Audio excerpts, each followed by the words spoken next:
Dark Sidious a toujours planifié son futur, notamment sur l'avenir de son empire galactique après sa mort. Et aujourd'hui, nous allons voir ensemble comment le plan de Dark Sidious a débouché sur la naissance du Premier Ordre.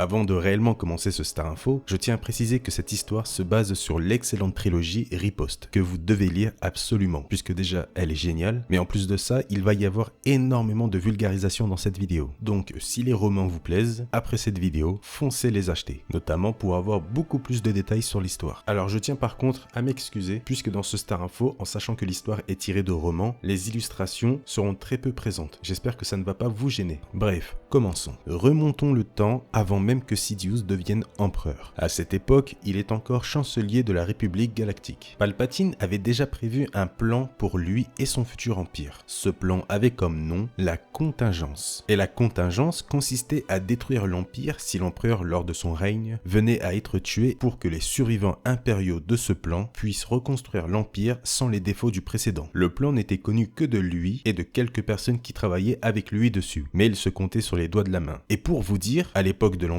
même Vador n'était pas au courant. Bref, lorsqu'il était encore chancelier de la République, il débutera son plan avec son conseiller personnel en allant en premier lieu là où tout va se passer, la planète désertique de Jakku. Et accompagné de nombreux droïdes, il va ordonner de creuser une sorte de souterrain qui portera le nom d'observatoire. Une fois les ordres donnés aux droïdes, Palpatine et son conseiller repartent dans leur vaisseau. Mais à ce moment-là, Palpatine sent la présence d'un être vivant en plus à bord. Il y découvre un jeune garçon de 12 ans appelé Gali qui avait réussi à rentrer dans son vaisseau parce que ce dernier voulait quitter Jakku. Manque de bol pour lui, ce vaisseau c'était celui d'un seigneur Sith. Palpatine, sans passer par 4 chemins, lui laissera 2 choix, mourir ou le servir. Gali choisira bien sûr de vivre pour servir Palpatine et ce dernier lui donnera donc sa première mission, retourner sur Jakku pour garder et protéger les travaux de son observatoire. Et durant la fameuse guerre des clones, Palpatine mettra en place la construction de droïdes sentinelles qui avaient pour objectif de porter un message et des ordres venant directement de lui à sa mort. 10 ans plus tard, et donc 1 an avant la montée de l'Empire, l'observatoire était terminé. C'était un lieu assez sombre qui contenait divers objets et artefacts en lien avec la Force, mais surtout une sorte de tunnel qui menait directement au cœur de la planète de Jakku. Bref, Palpatine retourne finalement sur Jakku pour voir le résultat et revoit par la même occasion Gali. Il le récompense pour ses efforts et met au courant Gali de son plan. Il décide aussi de l'introduire dans son futur empire. Gali décidera de changer son identité en Gallius Rax. Mais le plus important dedans, c'est que Palpatine avait choisi Gallius Rax pour réaliser la contingence s'il venait à disparaître. Il avait placé tous ses espoirs en lui. Il avait vraiment vu quelque chose de particulier en Gallius Rax. Attention bien sûr, ce n'est pas la Force, mais plutôt un avenir en commun avec l'Empire. Finalement, durant la montée de l'Empire, Gallius Rax réussira à atteindre divers grades, notamment celui d'amiral et ensuite d'amiral de flotte, ce qui n'est pas rien. Le grade d'amiral de flotte est au-dessus du grade amiral, mais en dessous du grade de grand amiral. Et du côté de Palpatine, devenu empereur, il commencera à envoyer des éclaireurs, des scientifiques, etc. dans les régions inconnues pour préparer le terrain à l'aide d'informations venant de toutes parts, notamment de l'amiral Thrawn qui venait lui des régions inconnues. Finalement, nous touchons aux événements de l'épisode 6, l'empereur Palpatine meurt trahi par son apprenti Dark Vador et le plan qu'il a mis en place durant de nombreuses années est activé.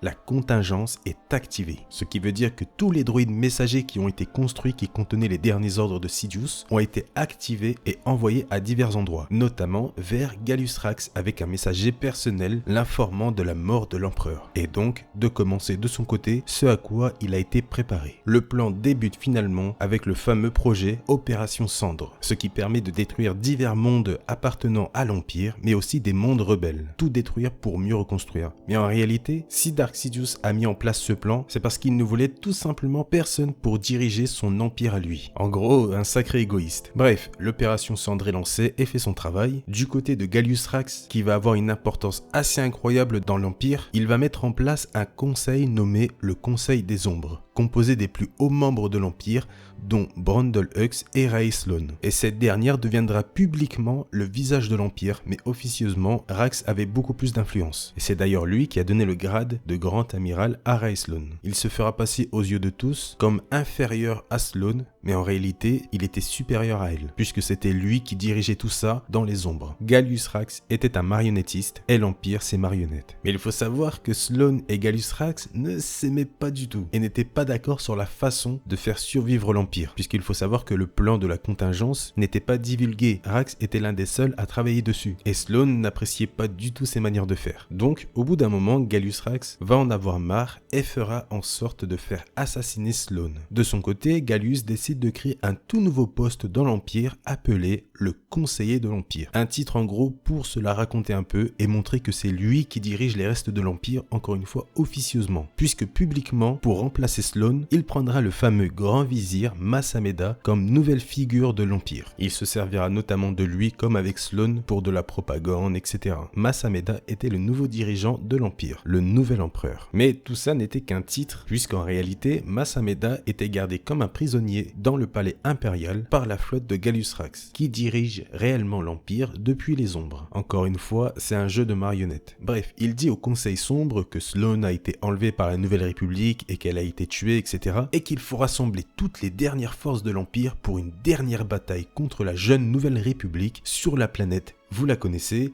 Jakku. Mais vous savez en réalité ce qu'il prévoit bien sûr. Je vous le rappelle, il est l'exécuteur du plan de Dark Sidious. En réalité, il voulait rassembler toutes les forces de l'Empire sur Jakku pour détruire les dernières forces de l'Empire et par la même occasion le Conseil sombre, mais aussi les forces de la Nouvelle République pour ensuite partir dans les régions inconnues pour reconstruire un nouvel empire. Et dans toutes les forces de l'Empire, Gallius Rax ne voulait garder qu'une seule personne pour le moment, grâce à ses compétences notamment, le père d'Armitage, Brundle Hux, qui était accompagné, je le précise, de son fils. Finalement, toutes les forces de l'Empire se rendent sur Jakku et en attendant l'arrivée des forces de la Nouvelle République, Gallius ordonne à Brundle Hux, toujours accompagné de son fils, de former une vingtaine d'enfants de Jakku à devenir des soldats, notamment pour le futur empire en tant que nouveau Stormtrooper. Voilà la raison pourquoi Gallius Rax voulait Brundle avec lui, c'est grâce à ses compétences de former des soldats dès le plus jeune âge, compétence qui sera reprise plus tard par son fils. Finalement, lorsque les flottes de la Nouvelle République arrivent sur Jakku, Gallius Rax, son conseiller Brundle et Armitage Hux, mais aussi les enfants soldats, décident de partir vers l'observatoire. Sur la route, Gallius Rax va se lier entre guillemets d'amitié avec le jeune Armitage Hux. Et il nommera notamment le jeune Armitage chef des enfants soldats. Et c'est de là que viendra son futur commandement des armées du Premier Ordre et du programme d'entraînement sur les soldats depuis l'enfance, comme je viens de le dire juste avant. Il avait ordonné à Brundle Hux d'apprendre tout ce qu'il savait à son fils sur la formation de soldats. Entre-temps, la fameuse bataille de Jakku débute. Gallius Rax et les autres arrivent finalement à l'observatoire et ce dernier décide d'aller avec son conseiller dans l'observatoire pendant que les autres attendaient dans un vaisseau prêt à partir. Les deux hommes entrent et décident de s'enfoncer de plus en plus jusqu'à atteindre le fameux tunnel pour rejoindre le centre de la planète sur une sorte de plateforme avec un vide en dessous. Et là, Gallius Rax va activer la phase finale de la contingence. Il va activer l'autodestruction du cœur de la planète. Je vous rappelle qu'à la surface, la bataille de Jakku est en cours avec les dernières forces de l'Empire et les forces de la Nouvelle République. Une fois l'autodestruction activée, Gallius décide de partir et prend bien sûr soin de jeter son conseiller dans le vide. Mais avant de pouvoir repartir rejoindre les autres, Gallius tombe sur une vieille connaissance, Rae Sloane. Elle n'était pas morte. Elle avait découvert bien sûr que Rax voulait détruire l'Empire sans savoir que tout ça faisait partie du plan. Une confrontation va s'engager entre les deux et Gallius va réussir à sortir gagnant pour ensuite s'échapper de l'observatoire, mais Sloane le rattrape finalement et lui tire dessus à plusieurs reprises avec un blaster. À l'agonie, Gallius Rax confie à Sloane que c'est maintenant à elle d'accomplir le plan de contingence et qu'elle devait partir dans les régions inconnues avec les Hux et les enfants pour reconstruire l'Empire. Et que tout ça était nécessaire. Voilà les dernières paroles de Gallius Rax. Pendant ce temps, Masameda est délivré du palais impérial et promet de mettre fin à la bataille de Jakku. Le traité de concordance est signé, ce qui met fin à cette bataille. De son côté, Sloane réussit à stopper l'autodestruction de la planète, ce qui sauve Jakku, les armées de la Nouvelle République et le reste de l'Empire. Elle va décider ensuite de faire ce que Gallius Rax voulait, prendre le vaisseau et partir avec les enfants soldats et les deux Hux dans les régions inconnues, rejoindre sur place les éclaireurs envoyés des années plus plutôt par l'empereur pour qu'elle puisse recréer un nouvel empire beaucoup plus pur que l'ancien, en l'appelant notamment le Premier Ordre. Et Sloane deviendra la première dirigeante jusqu'à l'arrivée du mystérieux et dangereux Snoke qui fera en sorte d'éliminer tous les candidats potentiels à la direction du Premier Ordre, donc beaucoup de hauts dirigeants aux côtés de Sloane, ne laissant qu'Armitage Hux en vie pour ses qualités de commandement et de formation de soldats. Voilà comment est né le Premier Ordre. Par contre, on ne sait pas ce qui est arrivé à Sloane, si elle a été tuée par Snoke ou si elle a survécu. Ce Star Info touche à sa fin, j'espère vraiment que vous l'avez apprécié. C'était assez chaud de le faire comme je vous l'ai dit puisque déjà ça provient de romans, donc j'ai vulgarisé un max et surtout il y a eu peu d'illustrations. J'espère tout de même que vous avez apprécié. Si c'est le cas, comme d'habitude, le petit pouce bleu les amis, ça m'aide énormément et ça récompense en plus le travail fourni durant cette vidéo. Je compte vraiment sur vous. Le petit commentaire bien sûr pour me dire ce que vous avez pensé de cette vidéo, ce que vous avez appris. Si vous avez la moindre question sur le sujet de cette vidéo,